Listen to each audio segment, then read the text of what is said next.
Good morning, children. Hope all are safe staying at home. Now the first lesson Shobhamis has completed for you all, but there is one more part 7 to be sent and explained to you all. I will be taking that after I take this poem in the next class. So now I am going to take a poem, The Flint, written by Christina Rossetti. Now Christina Rossetti was an English poet. She wrote various children's poems. She was born on 5th December 1830 in London. Now she always wrote very small poems for children to understand and easy for reading. Now an emerald. So this poem is about all precious stones. Now what is the meaning of the word flint? Flint is a hard grey stone which is found in the mud. In Malayalam you say para, rock.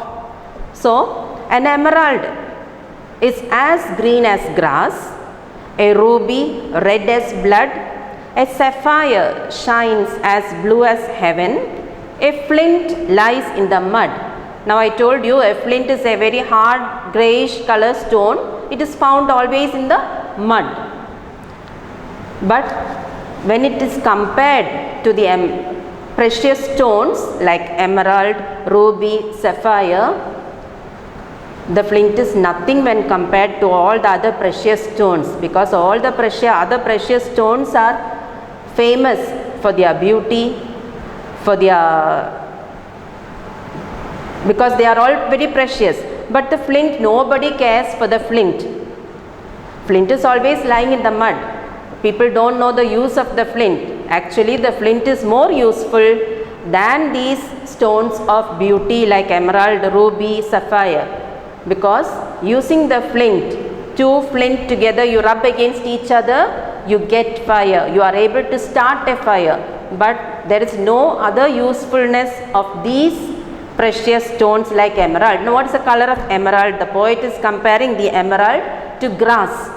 You know the color of grass is green. So the stone, emerald stone is also green in color. So the emerald stone is compared to grass.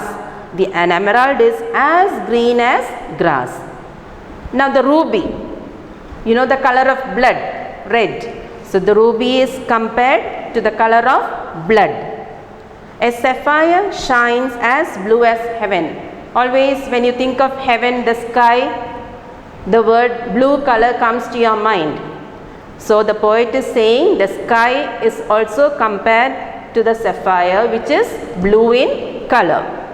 A flint lies in the mud. Nobody cares for the flint. It is going on lying in the mud. Nobody is noticing it. Nobody wants it. Now the next stanza. A diamond is a brilliant stone. Brilliant, you all know the meaning. Very shining, very, very brightly. Diamond, all of you all are familiar with the word diamond. You all have seen diamonds. Many of you all may be having it. So it is also a very brilliant stone, very attractive, and all the people in the world, they love to have one diamond with them.